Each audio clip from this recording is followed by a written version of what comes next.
I've been asking you who you would support for president in this election, and you've refused to put your name behind any candidate. You haven't made political donations in many, many years. This morning, you're making an endorsement for president. Who is it and why? Well, I think it's obvious that Hillary Clinton needs to be the next president of the United States of America. And I think the reason for that is so clear. We have a situation in America today of such divisiveness, of fractured leadership. And on the other side, I think we've seen such vitriolic display of bigotry and hate and divisiveness, and that is not the leadership we need for the future of the country.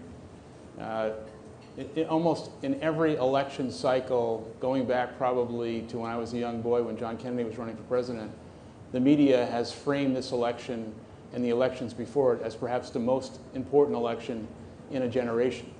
And I think given the challenges that we are facing domestically and all of the hot spots around the world, the life experience and the professional experience that Hillary Clinton has had, I think positions her best to be the next president of the United States, and she has my full support.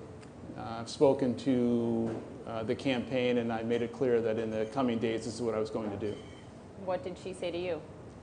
That's a private conversation, so I think we just leave that for now. So every time I interview Howard, I ask him one question. 10 times I've asked, maybe? Probably more than that. So should we make it 11? Okay. Will you ever run for president, Howard? You know, I think, as we have discussed this many times, my own life experience has given me a unique perspective on the plight of working class American people. And the position and the platform I've had at Starbucks has given me the voice and the opportunity to do many things that I don't think I could have ever done as an elected official. Having said that, I'm a young man. There's a lot of time in the future of the country and what I might and might not do.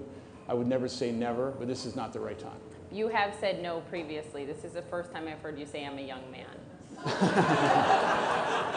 It's true. Well, I've been reminded by friends of mine who heard me say that this morning that I'm no longer that young. So we'll have to see how that goes. I know you're backing Hillary Clinton now, but do you have actual hope for change after November 8th?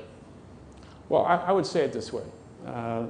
Regardless of your political persuasion, I think everyone in this room, with probably 100% participation, can agree that what we have witnessed over the last year is inconsistent with the values and guiding principles of the promise of our country.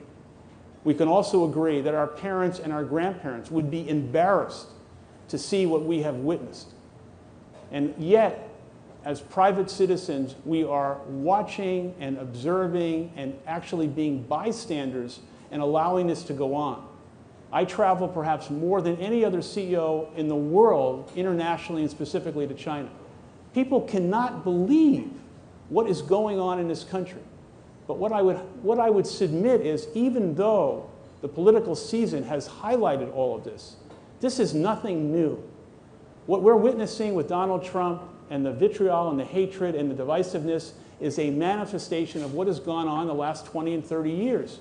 And that is the lack of truth and authenticity of people who are elected officials in Washington. We as private citizens must recognize that the democracy of this country, that people fought so hard for and sacrificed so much for, is something that we must embrace and we must participate. And whether or not we're voting for president this year or the next 4 years, it's the decisions we make every day. It's local politics, it's regional politics, and we must participate and we must vote. And we must get control of the direction of the country and not wait for Washington, not blame Washington, and recognize, as we launch today with this new original content series called Upstanders, that there are thousands of Americans, ordinary people doing extraordinary things. These stories must be told, and it must be catalytic, and not just look at Washington as a problem, but look at the American people and say we can solve things in our own communities. Are these the people, Howard, that changed your answer to my question about will you run for president from no to I'm serious, from no to I'm a young man? You always come back to that. You know, I think the last year, the concern I have about the future of the country has made me think about a lot of things.